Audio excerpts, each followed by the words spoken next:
Welcome back to the program. We are here today with Bienvenue Colonel à nouveau Lawrence dans l'émission. Wilkerson, the former Nous sommes Chief of aujourd'hui Staff to the avec le US colonel Lawrence Secretary of Wilkerson, State, ancien to chef de discuss, cabinet du secrétaire what d'État is going américain, on with the pour peace discuter de l'état des negotiations négociations and, de paix, de l'objectif exactly exact de what l'Europe is et de la Europe, manière dont elle aim conçoit and, ce à quoi la how paix does it pourrait achieve réellement what ressembler. peace would actually be. Merci comme toujours d'avoir pris le So temps, thank surtout you as en cette always période de for fête. taking the time, especially in the holidays. Merci de m'avoir invité. Mes vacances ne commencent pas avant demain midi. Well, I see that there's been references now Eh to bien, the US je vois qu'il y a maintenant Russia meeting des références à la in rencontre Miami. entre les États-Unis et la Russie à Miami. Cela vient du côté américain, qui semble exprimer un grand optimisme. Ils ne prétendent pas que nous soyons proches d'un accord, mais que des progrès significatifs sont réalisés. Je reçois beaucoup de messages contradictoires, car j'avais l'impression que les États-Unis commençaient à se rapprocher à nouveau de la position européenne et ukrainienne, ce qui signifierait qu'il n'y a eu aucun progrès avec les Russes. Mais de nos jours, avec toute l'attention portée au contrôle du récit, on ne sait jamais vraiment ce qui se passe dans ces discussions secrètes. Partagez-vous cet optimisme de vos collègues à Washington? Colleagues in Washington. Je ne sais pas quoi en penser, car la grande tapisserie se développe si vite maintenant que j'en suis moi-même stupéfait par sa vitesse. Et ce que je veux dire par là, c'est que vous savez, j'ai parlé de l'immense et inexorable transfert de pouvoir de l'Ouest vers l'Est. Je n'avais aucune idée que rien qu'en termes fiscaux, et peut-être que Trump accélère cela sous d'autres formes concrètes, comme en s'emparant des pétroliers d'autrui, on en arrive à un crescendo de dette, si l'on peut dire, absolument vertigineux. Scott Bessent, l'actuel secrétaire au Trésor, et il ne peut pas l'ignorer, se retrouve face à la nécessité d'emprunter 3 000 milliards de dollars dans un avenir très proche, ou bien nous faisons défaut.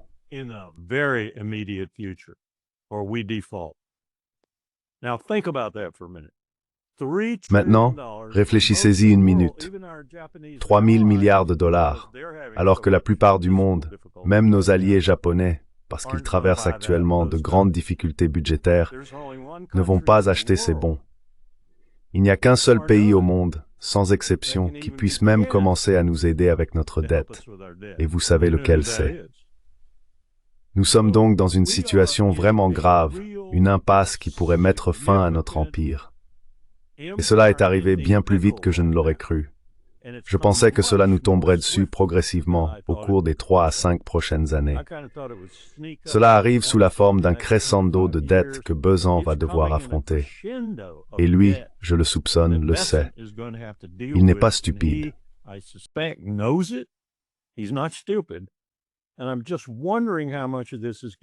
je me demande simplement dans quelle mesure tout cela parvient à Trump. Car les mesures que nous avons prises montrent bien que nous savons ce qui se passe, mais que nous ne savons pas comment en sortir. En d'autres termes, je pense que l'administration, de Vance à Bessent, de Nome à quiconque, est plus ou moins consciente, sinon profondément consciente, de la crise vers laquelle nous nous dirigeons. Mais elle ne sait pas quoi faire. Et donc, elle patauge pour l'essentiel, ce qui semble assez caractéristique de cette administration. Mais ces autres affaires, comme l'Ukraine, le Venezuela, bien qu'elles soient révélatrices de la crise, montrent très clairement que nous avons désespérément besoin de ce pétrole pour que Bessent ait la moindre chance d'obtenir un certain soulagement face à la crise immédiate de la dette qui nous menace. Et c'est la véritable raison de notre présence là-bas.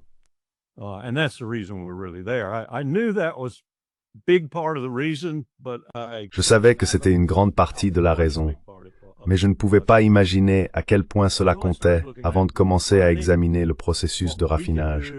Ce que nous pouvons faire, ce que d'autres peuvent faire, comment les marchés pétroliers mondiaux fonctionnent en ce moment, comment tant de ventes sont désormais libellées en renminbi, en roupies, en roubles, même en monnaie sud-américaine, sud-africaine. J'oublie leur devise à l'instant. Et ce que cela signifie pour ceux qui maintenaient l'Empire relativement stable sur le plan fiscal. C'était les ventes mondiales de pétrole libellées par force majeure, si rien d'autre, en dollars. Ce n'est plus le cas. Le pétrolier que nous avons confisqué, celui que nous avons saisi et placé sous notre garde, se rendait dans un endroit où ce pétrole allait être converti dans les devises d'autres pays, pas en dollars. Autant un acte de piraterie qu'un acte de désespoir.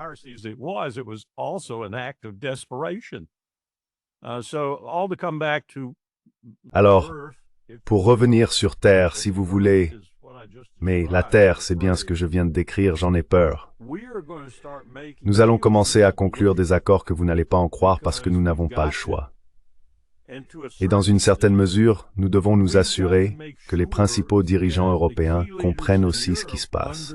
Parce que s'ils ne le font pas, ils vont freiner notre capacité à faire ce que nous devons faire et ils vont sombrer avec nous, gravement, car leur situation économique n'est pas brillante non plus.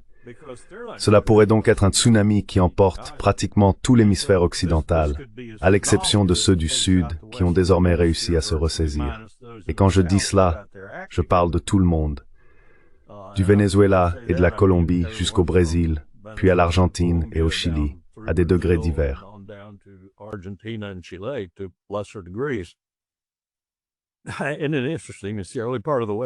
D'une certaine manière, c'est la seule partie de l'hémisphère occidental qui semble en bonne santé en ce moment, à certains égards.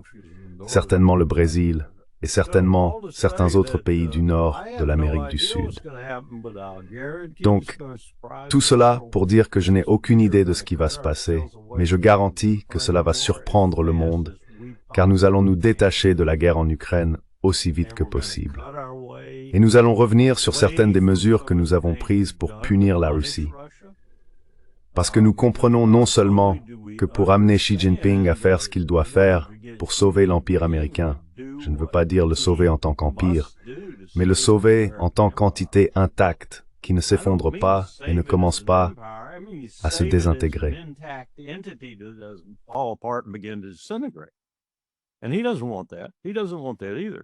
Et il ne veut pas de ça. Il ne veut pas de ça non plus. Donc pour le convaincre de le faire, nous devons être beaucoup plus conciliants, en particulier avec la Russie et dans une certaine mesure avec l'Inde et avec la Chine. Beaucoup plus conciliants. Il ne va pas s'asseoir et rédiger une liste en disant « Voilà ce que vous devez faire », parce qu'il sait que Donald ne comprendrait probablement rien à cette liste. Il comprend, je pense, qu'il y a certaines personnes dans l'administration qui vont comprendre ce qu'elles doivent faire, ainsi que la rapidité et la diligence avec lesquelles elles doivent le faire.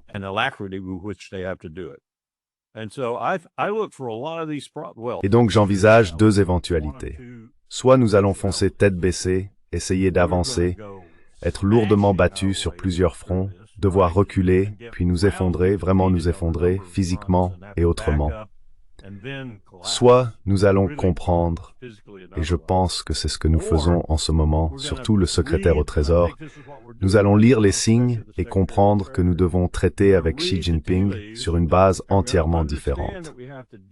Et je ne dis pas que nous irons le chapeau à la main pour supplier, mais nous allons lui faire savoir, par d'autres canaux si nécessaire, que nous sommes désespérés et que nous avons besoin de son aide.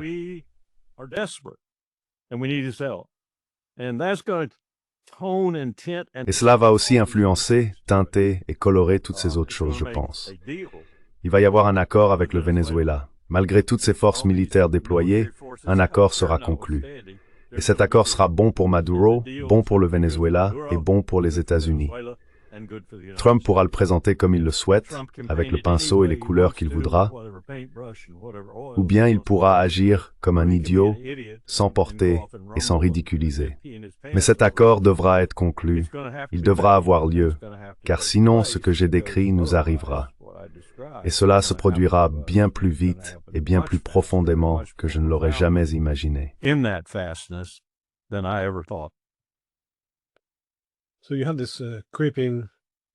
Donc on voit venir cet effondrement économique rampant ou une crise massive. Je pense que cela devient assez évident pour beaucoup. J'ai aussi déjà souligné que de nombreux milliardaires semblent encaisser leurs avoirs et se préparer à ce qui arrive. Donc bien sûr, derrière tous les beaux titres des médias, quelque chose d'horrible est en train de se préparer. Mais je pensais que cela pouvait évoluer de deux manières, selon la façon dont les États-Unis réagiraient. D'un côté, oui, ils pourraient être contraints de conclure un accord avec des pays comme le Venezuela. De l'autre, s'ils veulent vraiment renforcer leur capacité à prêter de l'argent, à le garantir par quelque chose de tangible, des actifs réels, il serait aussi logique, sans que ce soit une recommandation bien sûr, d'essayer de conquérir le Venezuela. Évidemment, je ne pense pas que cela se déroulera comme ils l'espèrent. Mais si un pays est dans une situation aussi désespérée et a besoin d'argent d'autres nations, tout en vacillant au bord de l'effondrement, cela ne poserait-il pas problème?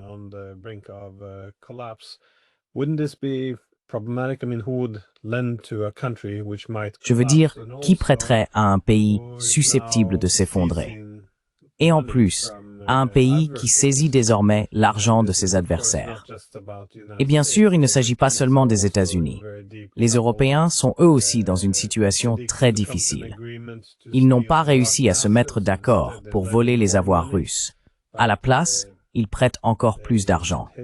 Mais ils ont tout de même gelé définitivement les avoirs russes, et ils exigeront des réparations, ce qui revient essentiellement à dire « donnez-nous de l'argent, payez nos factures ». Donc ce que je veux dire, c'est que lorsqu'un pays est dans une telle détresse et qu'il montre qu'il est prêt à geler ou à voler les avoirs d'autres pays, pensez-vous qu'il soit probable qu'un pays comme la Chine vienne à la rescousse des États-Unis?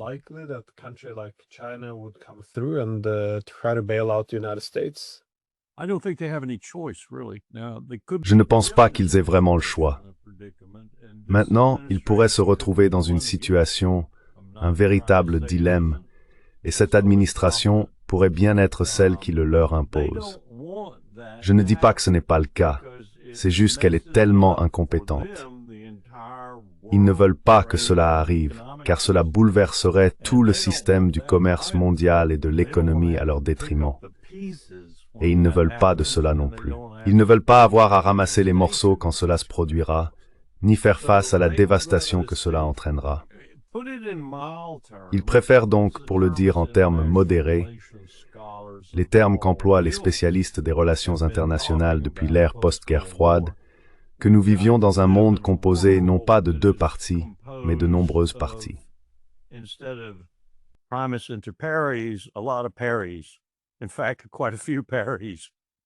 En réalité, il y a pas mal de parties, des pays qui doivent plus ou moins être traités comme des égaux dans le système commercial mondial, le système économique, le système fiscal.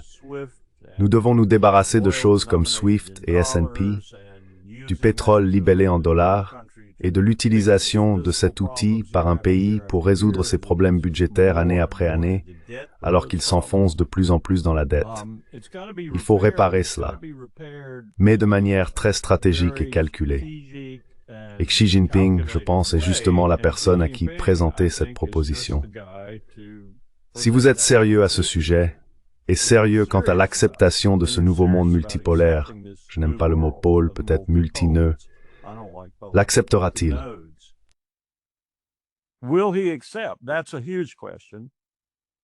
C'est une question énorme. Je pense que c'est dans son intérêt de le faire et qu'il le fera. Mais l'autre camp, et je n'exclus pas forcément les Européens, mais certainement Washington, sera-t-il assez intelligent et assez disposé à le faire? Ils peuvent le camoufler. Ils n'ont pas besoin de perdre la face devant leur opinion publique de manière significative. On peut le camoufler un peu comme nous avons camouflé Bretton Woods à la fin de la Seconde Guerre mondiale. Et par la suite, lorsque nous avons essentiellement pris le contrôle du système financier mondial et imposé nos conditions à tout le monde. Nous n'étions pas des tyrans pour autant, du moins pas au début, et le monde l'a en quelque sorte accepté.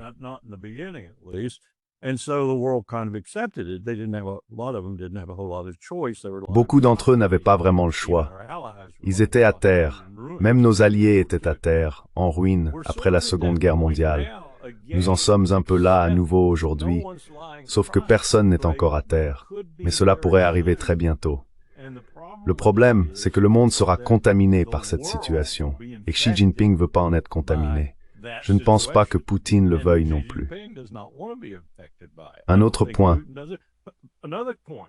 En écoutant l'interview de 4 heures de Poutine, je pense que Poutine le comprend aussi. Lui et Xi Jinping en ont probablement parlé et ont discuté des différents scénarios.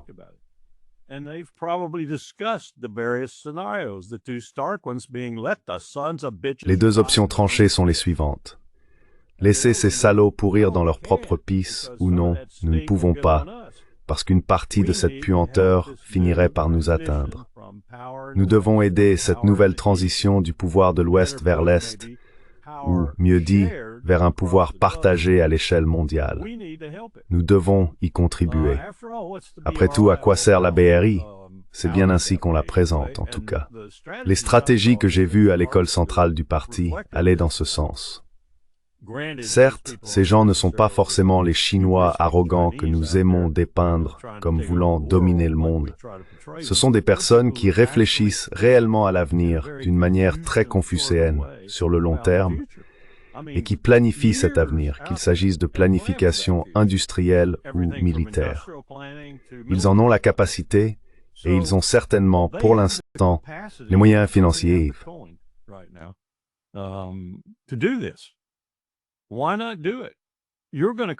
Pourquoi ne pas le faire?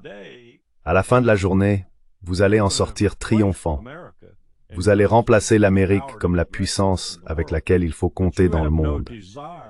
Mais vous n'avez aucune envie d'être ce type de puissance qui, en fin de compte, utilise la force physique et la puissance militaire pour dominer et dicter sa loi au reste du monde.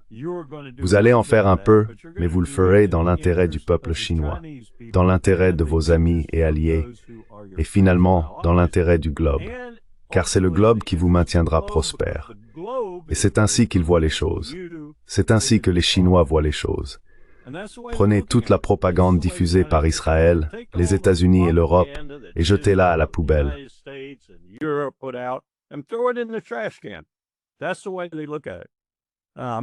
C'est ainsi qu'ils voient les choses.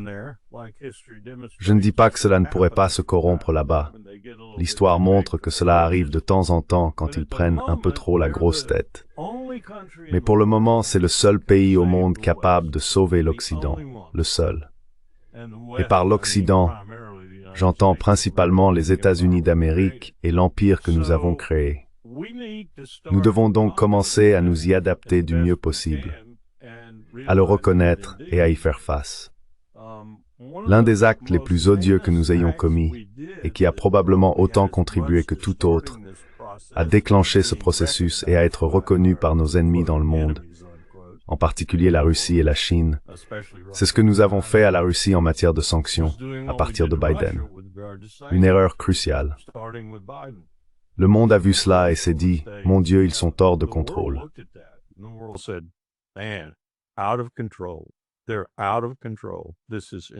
Ils sont hors de contrôle. C'est de la folie. Nous devons nous protéger de cela.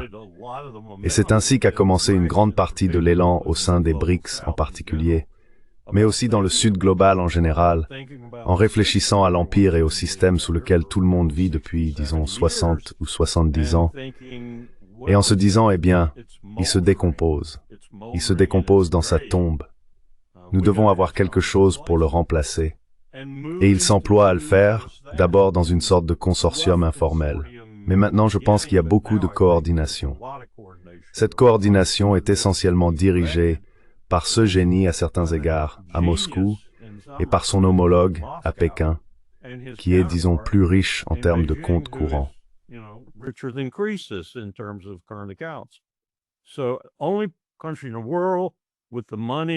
Ainsi, le seul pays au monde ayant les moyens financiers de nous renflouer, de nous ramener à une sorte d'équilibre physique, est le seul pays au monde avec lequel il faut traiter pour mettre fin au conflit le plus dangereux en cours actuellement en dehors du Levant, l'Ukraine. Et j'essaie de comprendre, depuis environ 4 heures du matin, ce que cela signifie pour le Levant. Je ne suis pas sûr. Mais je pense que ça veut dire que je vais devoir revoir mon opinion selon laquelle Israël serait assez stupide pour nous entraîner dans une autre guerre avec l'Iran et tenter d'y embarquer Trump. Bien qu'en ce moment, ce message vienne de Jérusalem. Il vient de Jérusalem.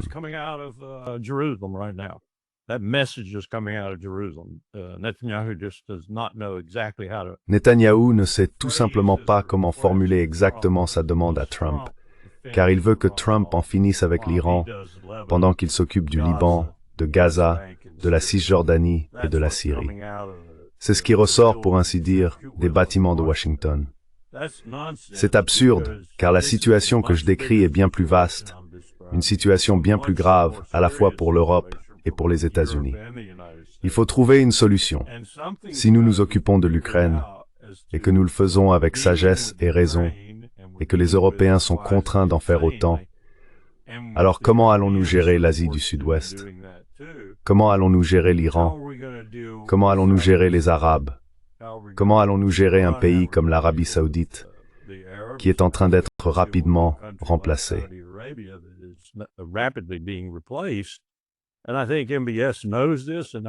Et je pense que MBS le sait, et que son plan sur 20 ans est conçu pour y faire face autant que possible. Ils sont en train d'épuiser rapidement leur or noir et leur capacité à contrôler les marchés pétroliers comme ils l'ont fait par le passé. Cela va probablement devenir le domaine d'un consortium mondial à mesure que nous avançons. Sinon, nous n'y arriverons pas avec la source d'énergie la plus importante du monde. Et elle le restera encore pendant un certain temps. Je parle sans fin ici, un peu en flux de conscience. Mais je me rends compte, aidé, je crois, par John Mearsheimer et certaines de ses conférences que j'ai regardées assidûment ces derniers temps, que nous vivons un moment de péril sans précédent dans ce siècle jusqu'à présent, et pour l'Amérique sans précédent depuis 1914 ou 1915. Et nous avons des décisions vraiment difficiles à prendre, tout comme à cette époque.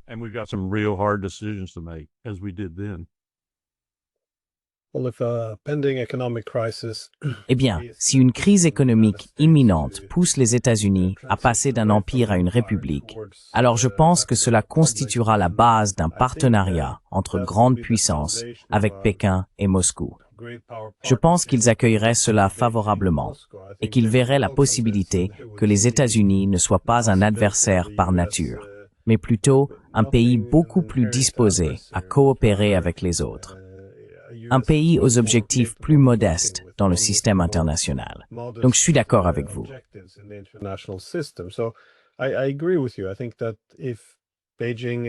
Je pense que Pékin et Moscou aimeraient voir le déclin progressif de l'Empire américain vers une république stable.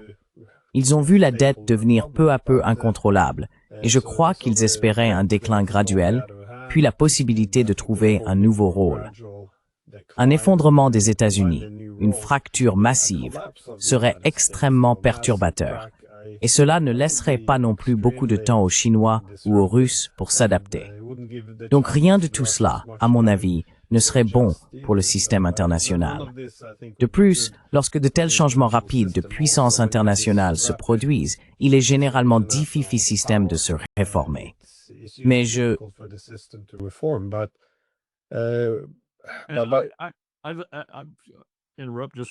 vais interrompre juste une seconde. J'ai passé probablement 16 ou 17 heures au cours des 3 derniers jours à écouter toutes sortes de personnes que je considère comme intéressantes à entendre, y compris quelques-unes de vos interviews. Et ce que je constate, c'est que les gens, moi y compris, je l'admets totalement, s'attardent sur des détails alors que d'immenses changements sont sur le point de nous submerger. Je veux dire, la crise budgétaire à elle seule dans ce pays, même si elle est bien gérée, et je ne pense pas une seconde que ce groupe y parvienne, mais même si Xi Jinping donne son accord tacite et que Scott Bessent obtient ce qu'il veut, je ne serais pas surpris de le voir aller à genoux à Pékin pour supplier.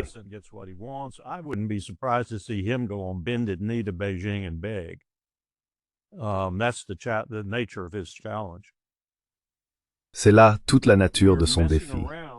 Nous nous perdons dans une multitude de petits détails, surtout avec la propension de Trump, au point de risquer de créer toutes sortes d'obstacles à une transition fluide, si l'on peut dire. Et cela m'inquiète profondément. L'un de ces obstacles, non des moindres, pourrait être quelqu'un qui, comme je l'ai déjà souligné, se met en colère et s'irrite de tout le processus, au point de commencer à brandir la menace nucléaire. C'est une issue possible. Et il y a dans cette administration, ainsi que dans l'ombre derrière elle, des personnes qui ont ce genre de penchant. Quand on écoute quelqu'un comme Lindsey Graham, on entend la voix la plus marquante dans ce domaine.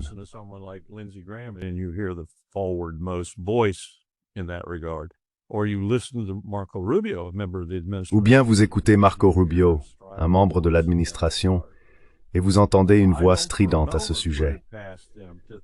Je ne les crois pas, un seul instant, incapables de penser qu'il vaut mieux disparaître dans un champignon atomique, ou une série d'entre eux, plutôt que d'être sauvé par une aide de Xi Jinping, ce qui est probablement la manière dont il le formulerait.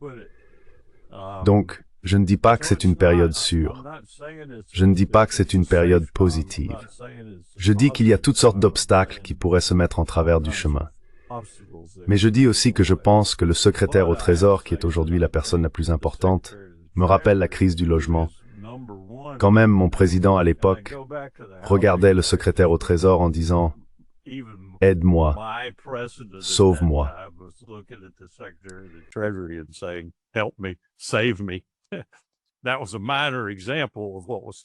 C'était un petit exemple de ce qui allait arriver. Là, c'est du lourd. Vraiment du lourd. C'est un séisme.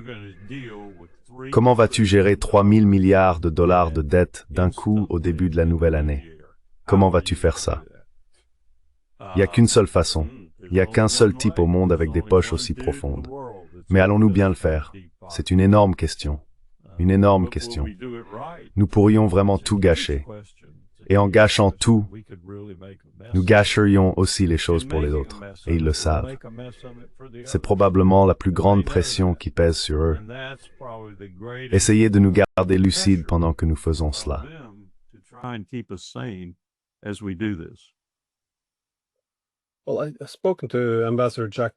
Eh bien, j'ai parlé avec l'ambassadeur Jack Matlock, et il met en garde contre les leçons tirées d'une histoire falsifiée. Par exemple, en affirmant que la guerre froide a été gagnée, il a expliqué que cela avait créé une culture militaire très dangereuse aux États-Unis. L'idée que nous n'avons pas mis fin à la guerre froide par le compromis, mais en fixant les Russes du regard jusqu'à ce qu'ils, en quelque sorte, s'effondrent. Il a également souligné que c'est comparable à la crise des missiles de Cuba, car on omet toute la diplomatie et les compromis pour en faire, vous savez, une sorte de western. Deux hommes face à face, et l'autre a cligné des yeux le premier. Donc nous avons gagné.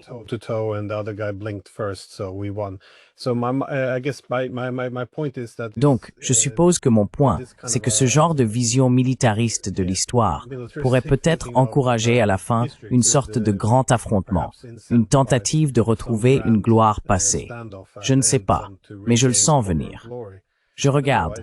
Le Venezuela commence à ressembler à une véritable attaque imminente. Nous observons l'Iran. On dirait qu'il pourrait s'en prendre à l'Iran. Et je ne sais pas si tu as vu cet appel canular, où quelqu'un a piégé Amanda Sloat, l'une des principales conseillères de Biden. Elle était là, dans ce que nous appellerons une interview, en train de dire que l'accord de Minsk n'était pas vraiment une erreur, qu'il avait offert plusieurs années aux agences de renseignement occidentales pour non pas s'embourber, c'est pas le bon mot, mais s'implanter correctement en Ukraine.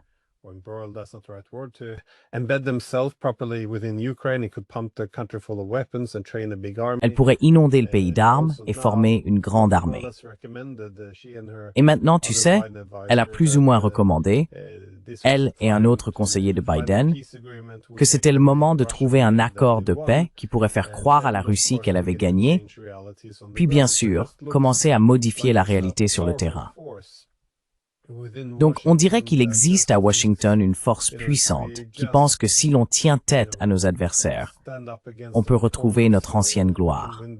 Mais le problème, c'est l'économie, car il n'y a ni véritable capacité ni intention. C'est juste que les fondations semblent se désagréger.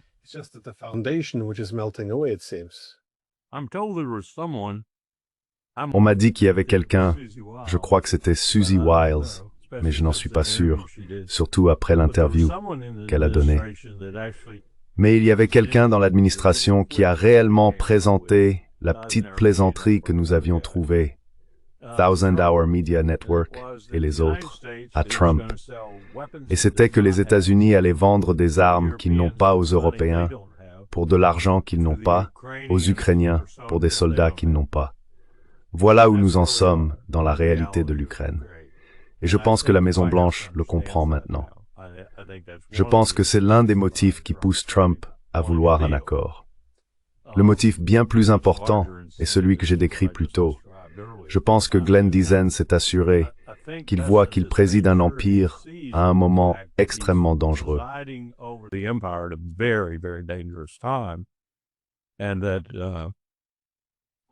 Et ça, certaines des choses que vous pourriez devoir faire iront à l'encontre du caractère de Trump, s'il en a un d'ailleurs. Mais je pense que ce sera convaincant. J'espère que ce sera convaincant. Si ce ne l'est pas, vous avez raison. Nous allons nous retrouver dans une situation de chaos telle que, selon moi, le seul aspect positif de ce chaos serait que Trump soit destitué avec succès, écarté et remplacé par un président beaucoup plus pragmatique, à mon avis. Et il faudra gérer cela et le gérer de manière très pragmatique. Et le Congrès va suivre comme un chien de berger parce que la situation sera très grave. C'est une éventualité.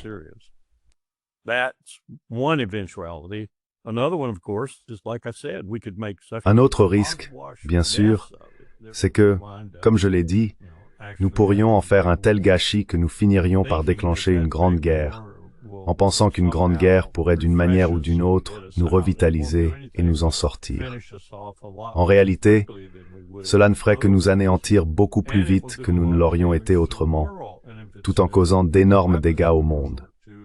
Et si, à la fin, nous en venions à utiliser de nouvelles armes, ce qui est tout à fait possible, cela infligerait encore plus de dommages au reste de la planète. Je pense que Poutine et Xi Jinping en sont conscients et qu'ils le comprennent. Ils considèrent donc cela comme un événement à marquer d'une pierre rouge, ne pas s'y aventurer, faire tout ce qui est possible pour éviter cela. En même temps, ils ne sacrifieront pas leur position dans le monde pour nous sauver si nous refusons de coopérer. Cela peut sembler absurde, mais ça ne l'est pas.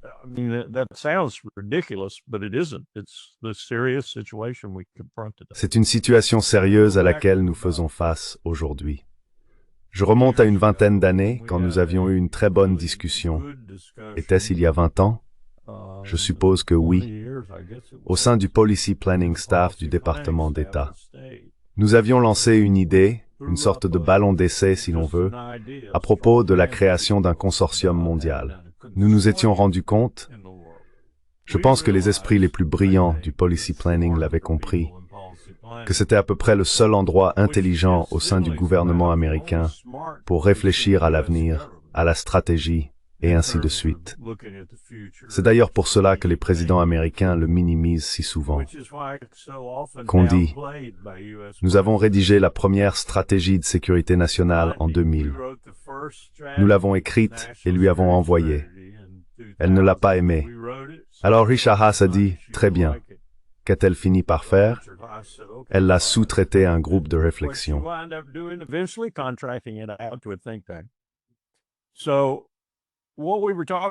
Donc ce dont nous parlions, c'était, et s'il existait un consortium, appelons-le un consortium pour le monde, dont les dirigeants seraient la Chine, Pékin, Washington, Moscou et Tokyo. Oh, tu ne veux pas y ajouter le Brésil? Peut-être Delhi? Bon, commençons simplement avec cela et voyons ce que ça donne. Nous esquissions une sorte d'ébauche de ce à quoi ce consortium pourrait ressembler. Comment le gérerais-tu politiquement? Comment le présenterais-tu au monde?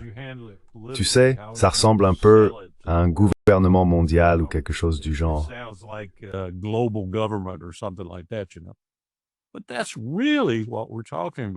Mais c'est bien de cela qu'il s'agit quand on parle de puissance égale 3 ou 4, peut-être 5, dans un monde où existent des puissances quasi égales au niveau suivant. Et il pourrait y en avoir jusqu'à une vingtaine. Pensez au G20, au G8 et à toutes ces anciennes formules. Et puis le reste du monde.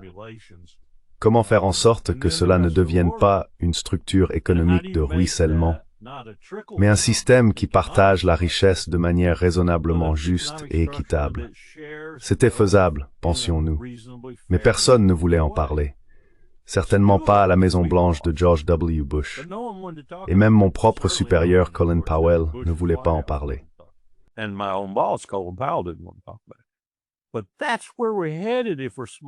Mais c'est bien là que nous allons, si nous sommes intelligents. Nous nous dirigeons vers une forme de gouvernance mondiale, si l'on veut, non pas à partir du niveau national, comme dans le livre de David Rothkopf, Running the World sur le Conseil de sécurité nationale, non pas depuis le Conseil de sécurité nationale de Washington, mais grâce à la force et à l'argent réunis des grandes puissances du monde, avec une base juste et équitable, si l'on peut dire. C'est bien mieux que ce que nous avons actuellement, une répartition plus large des richesses, une distribution plus équitable des richesses. Ce ne sera jamais parfait, bien sûr. Ce ne sera même pas proche de la perfection. Il n'y aura jamais de justice absolue dans le monde. Il n'y en a jamais eu.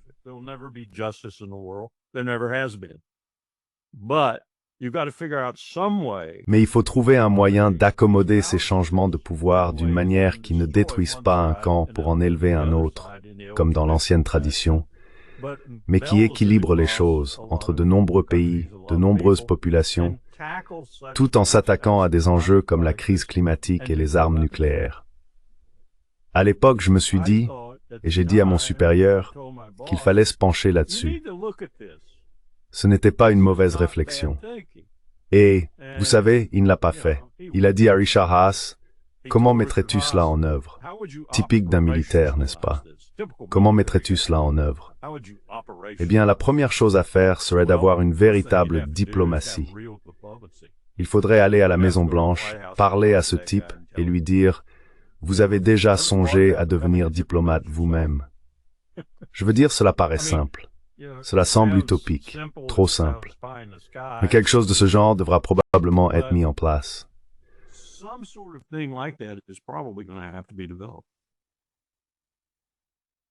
Isn't it thoroughbred, right? Vous redonnez de l'énergie à l'ONU ou vous la supprimez. Vous créez une nouvelle entité vraiment sérieuse parce que vous l'avez dynamisée avec de l'argent et des troupes. C'est ce que la Charte des Nations Unies disait de faire. Souvenez-vous, la Charte contient toujours cette section.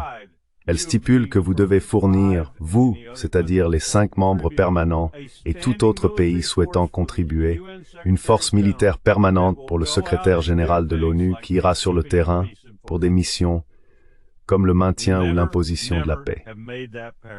Nous n'avons jamais rendu ce paragraphe opérationnel. Il faudrait le faire avec une sorte de nouvelle organisation. Je dirais qu'il faut remplacer tout ce foutu bazar et déplacer le siège de ce bazar ailleurs. À Delhi, à Shanghai ou n'importe où. Sortez-le de New York. Apportez un changement radical à votre mécanisme international et rendez-le plus efficace. Il ne sera jamais tellement efficace, mais plus efficace.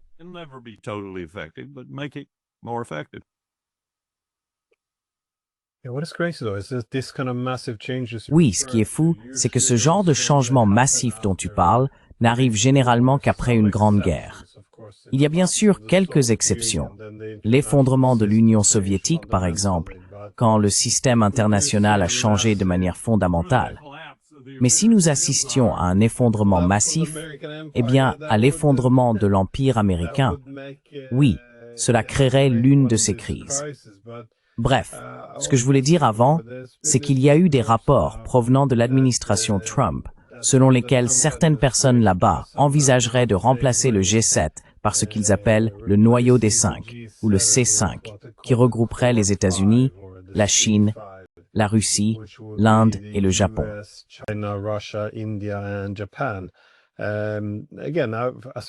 Encore une fois, en ce qui concerne la grande stratégie, je pense qu'elle va dans la bonne direction, car les principales institutions doivent refléter la répartition actuelle du pouvoir. Mais aucun pays européen ne figure sur cette liste, bien sûr, à part la Russie. Cela soulève toutefois une question. Que voyez-vous dans ce nouveau tournant? car de toute évidence, les difficultés économiques vont désormais contraindre les États-Unis à changer. Et nous avons déjà vu la nouvelle stratégie de sécurité nationale commencer à s'éloigner du passé. Il n'y a pas de mots durs à l'égard de la Russie. Pendant ce temps, on parle presque de plan de coup d'État en Europe, ou du moins d'efforts pour cultiver l'opposition. Les choses évoluent donc. Quel rôle voyez-vous pour l'Europe dans ce nouveau monde auquel les États-Unis doivent s'adapter?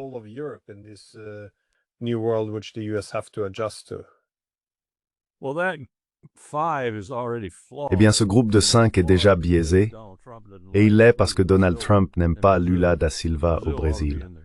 Le Brésil devrait en faire partie. D'ailleurs, dans notre petit groupe, quand nous avons lancé le consortium, le Brésil y figurait. Et cela remonte à 2 décennies en Afrique. Je pense qu'il faut les inclure, en raison de la population, des ressources et du risque énorme pour le climat si tout cela n'est pas bien géré. Les forêts tropicales et tout le reste. J'essayais aussi de me souvenir de l'autre pays que nous avions inclus. Il y en avait un autre à l'époque. Ah oui, c'était l'Indonésie, simplement à cause de ce que nous faisions alors. Quoi qu'il en soit, je pense que le groupe doit être un peu plus large et qu'il doit inclure des pays qui rencontrent certaines difficultés, pas seulement les puissants. Je dirais la même chose à ce sujet.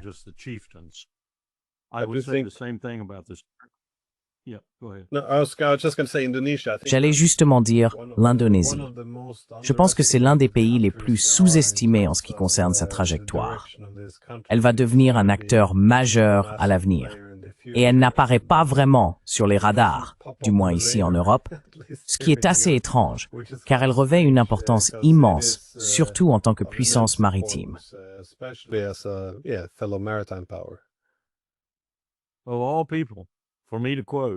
Parmi toutes les personnes que je pourrais citer, et je ne me souviens plus des mots exacts, l'un de nos ambassadeurs, à l'époque où j'étais lieutenant-colonel et assistant exécutif d'un des amiraux de la marine au commandement du Pacifique des États-Unis, se trouvait alors à Jakarta.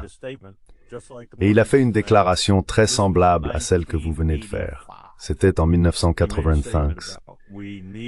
Il a dit que nous devions prêter attention à l'Indonésie, à son potentiel, et ainsi de suite. Bref, c'est le genre de choses qu'un ambassadeur dirait, penserait-on. Mais non.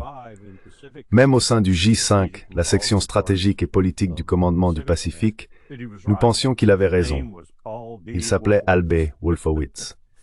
Et parmi les 35 ambassadeurs de la zone Pacifique que nous gérions en quelque sorte, car c'est ainsi que les États-Unis voyaient les choses, c'était nous qui les gérions, pas l'inverse.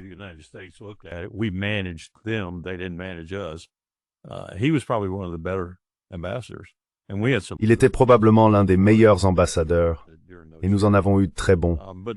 Nous avons eu beaucoup de bons ambassadeurs pendant ces années-là. Mais je m'écarte du sujet. En gros, il faut une meilleure représentation de la planète, une qui ne reflète plus les réalités de l'après-Seconde Guerre mondiale, car elles ont disparu. Comme les Européens, de manière éclatante, nous le montrent, pas de façon positive, mais négative, ils ne comprennent pas. Ils ne comprennent pas ce que la guerre signifiait. Ils ne comprennent pas ce que la guerre leur a apporté. Ils ne comprennent pas les années de paix, de joie et de grands programmes sociaux qu'elle leur a offertes. C'est fini. C'est terminé. Et il faut un remplacement. Et il faut aborder ce remplacement avec autant de franchise, d'honnêteté, de clarté et de compétence que possible.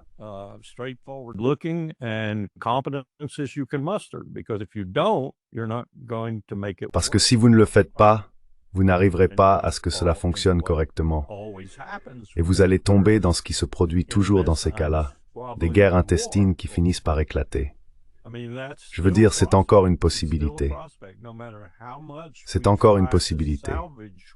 Peu importe combien nous essayons de sauver ce qu'il reste de l'Empire. Et la Chine y participe avec la Russie, l'Inde comme partenaire et les autres. Peu importe combien nous faisons de choses positives, intelligentes, stratégiques, efficaces, tout cela pourrait encore s'effondrer en un instant. Et nous nous retrouverions avec quoi? 75 ans de guerre intestine à travers la planète, qui pourrait même être nucléaire à certains endroits. Tout cela au moment même où nous atteignons la fin du XXIe siècle, et où 99% du monde dira « Hey, ces types avaient raison à propos du changement climatique ». Hey, those guys were right about climate change. What is interesting though is, Ce qui est intéressant cependant, c'est que lorsque vous parlez à différents universitaires ou responsables de Pékin ou de Chine en général, ils soulignent que par le passé, l'Europe occupait une place très importante dans leurs ambitions étrangères, en termes de partenaires avec qui ils souhaitaient collaborer. Mais aujourd'hui, les Européens ont tout simplement, eh bien, ils s'en sont complètement détournés. Ils n'y voient plus autant d'intérêt qu'auparavant. Et les États-Unis, comme la Russie, partagent aussi cette idée. Ils veulent tous deux se détourner de l'Europe désormais. Il semble donc que ce continent s'apprête à traverser de grandes difficultés. Je ne pense pas que ces dirigeants en aient vraiment pris conscience. Bien sûr, nous ne sommes pas bénis avec les meilleurs dirigeants ici. Mais je veux simplement...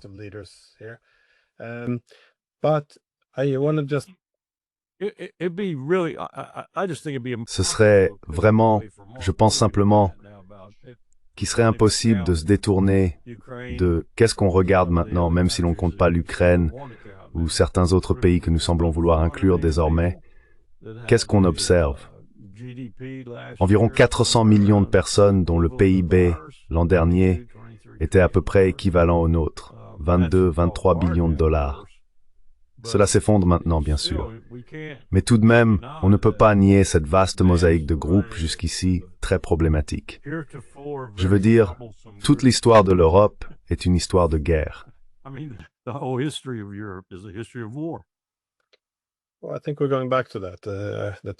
Je pense que nous revenons à cela, à l'époque d'une Europe cohésive, considérée comme une seule entité. Je pense que c'était une période inhabituelle de l'histoire et qu'elle touche également à sa fin. On voit déjà la fragmentation interne de l'Europe. Donc encore une fois, jusqu'à quel point veut-on la maintenir unie au détriment des intérêts nationaux et dépendante du croque-mitaine russe pour garder l'ensemble soudé? Je pense qu'elle commencera à se diviser, surtout lorsque les difficultés économiques s'installeront. Mais pour une dernière question, comment voyez-vous cela? Vous avez mentionné la crise économique qui est sur le point de frapper les États-Unis et peut-être d'emporter l'Empire. Comment voyez-vous cela se dérouler? Pensez-vous que ce soit pour un avenir proche, que ces 3 000 milliards de dollars commenceront vraiment à créer d'énormes problèmes?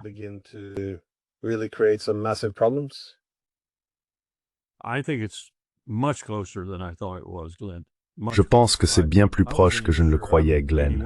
Bien plus proche. J'en étais même pas sûr. J'aurais 81 ans en janvier, et je n'étais pas certain de vouloir ou de pouvoir vivre assez longtemps pour voir la véritable chute en noir et blanc de l'Empire américain. Je crois que je le verrai. Oui, je crois que je le verrai. Et cela va commencer, et le délitement deviendra évident pour chaque citoyen, d'ouest en est, du nord au sud, à cause de la crise budgétaire. On en est presque au point où il faut dire que tout va s'effondrer, du marché immobilier au marché boursier, tellement gonflé qu'il en est pitoyable aujourd'hui, jusqu'au taux d'intérêt qui s'envole, et au baril de pétrole dont le prix va quadrupler, selon ce que l'on peut se permettre de payer et d'en faire. Quadrupling in price in terms of what you can pay for it and do with it. We're going to have to change a lot of the way we live in this country. Nous allons devoir changer beaucoup de choses dans notre façon de vivre dans ce pays. Nous avons été très hédonistes, très négligents, égoïstes, partout dans le pays. Je ne peux pas désigner un seul État et dire que la majorité des gens qui y vivent ne correspondent pas à cette description. Certains sont pires que d'autres, bien sûr, et d'autres sont donc meilleurs. Mais aucun n'est là où il devrait être, ni même raisonnablement proche de là où il devrait être. Les Américains vont donc devoir retrousser leurs manches et encaisser de vrais coups, et ils n'y sont pas habitués. Ils ne l'ont pas fait depuis des lustres, des générations. Ils ne l'ont tout simplement pas fait. Mais ils vont devoir le faire. Vous savez, on parle de la crise pétrolière des années 70, quand il fallait s'arrêter et faire la queue pour de l'essence. Oh, c'était terrible. getting a line for gas. Oh, that was terrible. Those damn Arabs and all that. They did that to us. Ces fichus arabes et tout ça, c'est eux qui nous ont fait ça. Ou bien on parle des otages en Iran pendant 444 jours. Tout cela, c'était des tempêtes dans un verre d'eau. Ils vont devoir traverser quelque chose d'équivalent à la guerre de sécession. Sauf que ce n'est même pas une bonne métaphore ni un bon exemple, parce qu'à l'ouest du Mississippi, la guerre n'a presque pas touché. Et même à l'est du Mississippi, elle n'a pas touché beaucoup de régions.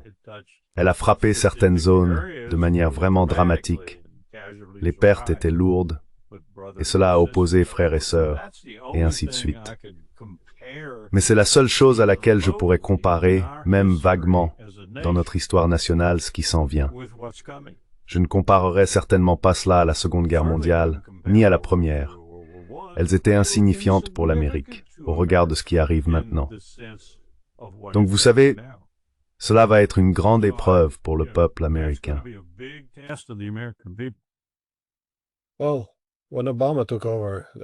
Eh bien, quand Obama a pris les rênes, quand vous étiez à la Maison-Blanche, je crois que la dette s'élevait à environ 9 000 milliards de dollars. Et maintenant, bien sûr, elle atteint 38 000 milliards, bientôt 39. Avec la façon dont on a repoussé le problème, des temps très difficiles s'annoncent. Je pense que la majeure partie du monde est exposée de manière considérable, ou plutôt le monde entier. Cela va être très préoccupant. Et d'ordinaire, ce genre de crise, vous savez, j'aimerais penser qu'elle pourrait aider à forger le caractère, à restaurer la capacité à hiérarchiser les priorités, à recommencer à penser de manière stratégique. Tout cela. Mais en réalité, je crains que cela ne mène à la guerre, qu'au moins quelques guerres n'éclatent à cause de cela. And the sad thing, Glenn, about what you say, Et le plus triste, Glenn, dans ce que tu dis, c'est que si je regarde bien l'histoire, je dirais, d'accord, transportons une partie de cette histoire à l'époque moderne, au présent. Qui va avoir cette idée en premier? Le Pentagone. Parce qu'ils vont voir les signes avant-coureurs. J'ai eu 1 000 milliards de dollars cette année, j'en aurai que 200 milliards l'an prochain. Ou que puis-je faire pour éviter ça? What can I do to stave that off? Tout cela me rappelle quelque chose que le sénateur Rand Paul a dit un jour. Il a dit, vous savez, ce n'est pas une question de maintenir l'Empire en vie. Soit nous réduisons l'Empire de manière contrôlée, soit nous faisons face à un effondrement incontrôlé. Et je pense qu'il avait tout à fait raison, car les gens croient toujours que l'alternative à la réduction de l'Empire, c'est de le conserver. Mais non, je pense que oui, cela va être un sacré désordre. Mais bon, sur cette note très joyeuse, je vous souhaite un joyeux Noël et j'espère que vous passerez de très bonnes fêtes. C'est tout de même dommage. Je pense qu'il est temps d'apporter quelques réajustements au système international. Nous devons tenir compte des nouvelles réalités, mais les grands chocs, et bien sûr le coût que cela aura pour la population, vont représenter un prix terrible à payer. C'est la honte de toute transition de ce genre. Ce sont les petites gens dans la rue qui en payent le prix. C'est comme aux États-Unis, ils ont vu l'effondrement de l'Union soviétique comme un développement positif. Mais si l'on regarde le coût humain, ce qui s'est passé là-bas dans les années 1990, c'était vraiment, oui, vraiment terrible. Oui. C'est ce qui a motivé Poutine. J'en suis convaincu. Il s'est dit, si j'accède au pouvoir, cela n'arrivera pas. Les choses iront de mieux en mieux. Et d'après tous mes amis en Russie, ainsi que les Américains qui y ont vécu ou qui s'y rendent souvent, c'est exactement ce qu'il a fait, avec des imperfections, des problèmes, des défauts ici et là. Mais il a offert au peuple russe quelque chose qu'il n'avait certainement pas au moment de la transition. À cette époque, ils étaient en pleine catastrophe. Et je sais que même alors, nous aidions à gérer cette catastrophe. Je suis tellement heureux de voir Larry Summers enfin recevoir ce qu'il mérite, car il a été un grand acteur de tout cela. Non seulement dans les affaires Epstein, mais aussi avec Anatoly Chubais et d'autres, dans les ventes à bas prix à Moscou, dont leurs entreprises ont tiré d'énormes commissions.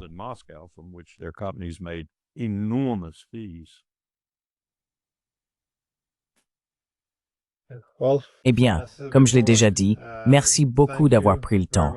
Et oui, passez un excellent Noël, vous et votre famille. Merci. Prends soin de toi.